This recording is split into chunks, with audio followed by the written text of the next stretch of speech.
01 Ling.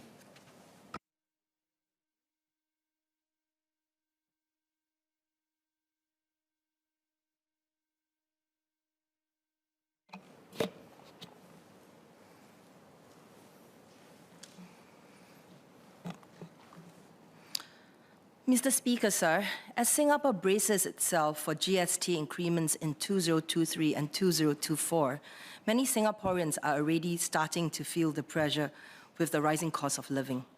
For those who have seen the award-winning film Parasite, we would be familiar with the basement apartments in South Korea. When the flood waters rush in, people living in these humble dwellings get their homes destroyed and worse, lose their lives. Thankfully, the South Korean government has recently vowed to move people out of these homes.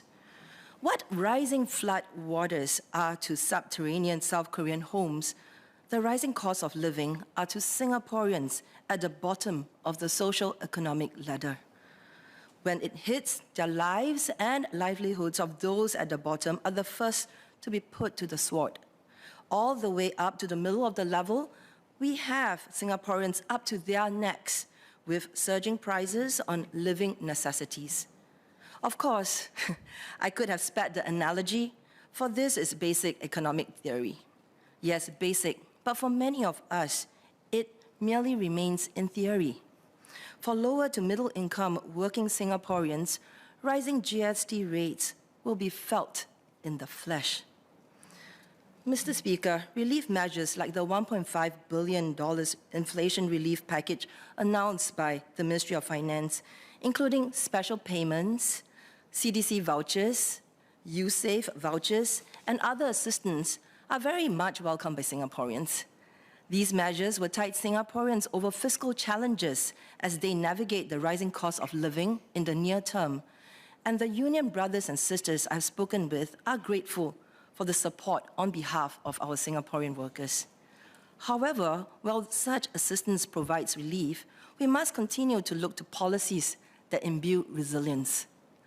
Rising costs are undoubtedly a perennial issue. Every generation reminisces about the prices of their kopi, the bowl of noodles, back in their day. We can choose to look on and rule rising prices like sitting ducks, or match the rising cost of living with increased productivity and fortified wages ungirded by the equitable and sustainable gains sharing.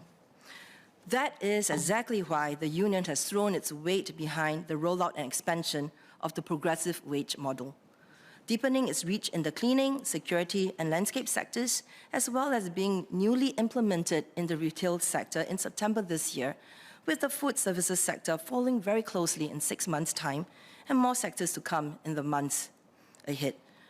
We are encouraged by the government's commitment to resilience building on top of mere relief provisions, as seen in the Progressive Wage Credit Scheme, or the PWCS, introduced during Budget 2022.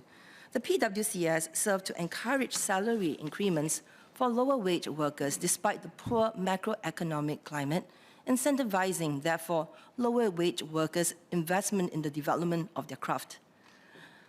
As cost of living rises, we are confident that Singaporeans will be well-resourced to match its demand for greater productivity in a sustainable gain-sharing ecosystem. Mr. Speaker, even as we recognize the surging benefits for lower wage workers through the PWM, the union is aware that for older workers in the sunset lap of their productive years, the returns on investment in self-development for productivity gains are dampened. These concerns are exacerbated, especially after their productive years, with fears arising of nest eggs being eroded by the rising cost of living and indeed the aftermath of COVID-19. Therefore, I call on the government to strengthen and continue support for our older workers through grants and other funding support. Indeed, the labour movement will continue to play its part to help seniors and other Singaporeans to stretch their dollar through its social enterprises. This includes special discounts on basic necessities such as groceries at our fair price outlets, tailored insurance policies with NTUC income, and meals at kopitiam. I note that there are now $3 options nestled in most kopitiam stores and in my division, and there are many popular food items enjoyed by many, such as cai peng, carrot cake, fishball noodles, mee goreng, and chicken macaroni soup. Aside from these wage workers, there's also a slice of business owners and the self-employed who may be adversely impacted by the rising rates of GST. While established corporations have elaborate pricing models to capture profits amidst the volatile economic climate, small business owners in Singapore feel a special affinity for their customer base and have an often overlooked obligation to their regulars to keep prices down. It is not uncommon to hear residents name their favorite food after their associated prices. Think the $2.50 chicken rice or the $1 banana leaf nasi lemak. Just that, those dishes just have a special ring to it.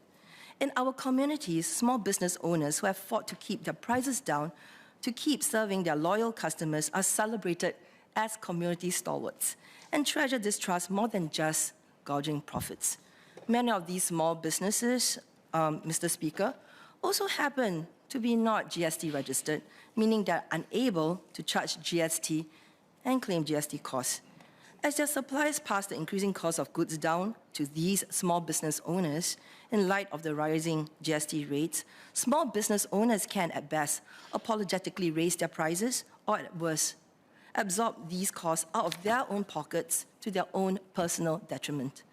This dilemma is one unique to small business owners in Singapore and need not be the one that we put them through if we pull the right policy levers. In the same vein, our self-employed persons in Singapore, including taxi drivers, private hire drivers, who are generally unable to set their own prices, are also not GST registered. Our drivers from the National Taxi Association and the National Private Hire Vehicles Association have told me that they're worried about the impending GST increments and this affecting their daily takings and livelihoods.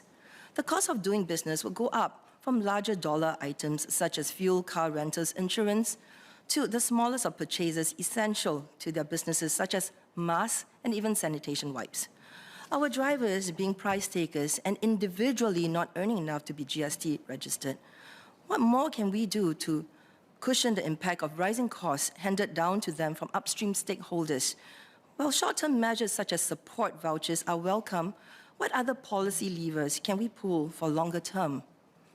Mr. Speaker, would it be worthwhile then to examine the impact of allowing non-GST registered SMEs and self-employed and perhaps an annual allowance for the purchase of goods necessary for their business? Perhaps this allowance can be extended to a basket of low-value goods and can be considered and reset on an annual basis. This discernment on the application of GST will go a long way to supporting our SMEs and the self-employed who might feel cornered by the GST increase. In Mandarin, please, Mr. Speaker. 相信各位民众都有感受到近期物价调整的印象。面对迅速的渐进的生活费，每一个家家户户将会面对不对等的压力。低收入户想必而然都会面临更严重的收缩。同样的，中小企业收租会比大型企业更难平衡。